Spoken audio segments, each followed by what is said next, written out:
देख रहे हैं वासुदेव शॉर्ट्स। जी, साबिक वजीर आजम और बानी पीटीआई इमरान खान साहब की अडियाला जेल से एक और हिदायत आई है, और वो अब हिदायत पार्टी के उन लोगों के लिए है जो इमरान खान साहब के बयानिए का बोझ नहीं उठा सकते।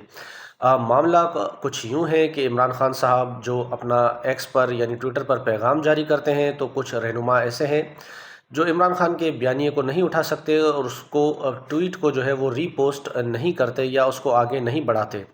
तो ऐसे लोगों को फिर उनकी हिदायत ये जारी की गई है कि ऐसे लोगों को फिर पार्टी से फारिग किया जाए जो बयानिए को नहीं उठा सकते। अब इसके ऊपर बाकायदा से काम शुरू हो गया है, ऐसा कहना था शेख वकास अकरम साहब का, जो तहरीक इंसाफ के इंफॉर्मेशन के सेक्रेटरी हैं। उन्होंने कहा कि जो बंदा इमरान खान की ट्वीट को रीपोस्ट नहीं करेगा, पार्टी के बयानिए को या इमरान खान के बयानिए को नहीं उठा पाएगा, तो फिर उसकी तहरीक इंसाफ में कोई जगह नहीं, उसे पार्टी छोड़कर चले जाना चाहिए। और उन्होंने कहा कि हमने बाकायदा एक मॉनिटरिंग सेल कायम कर दिया है और अब हम इसको बाकायदा से मॉनिटर करेंगे। इस इमरान खान साहब के बयान के बाद भी और इस वकास अकरम साहब की तस्दीक के बाद काफ़ी लोग जो हैं अब इमरान खान की जो ट्वीट्स होती हैं उनको रीपोस्ट करने लग गए हैं।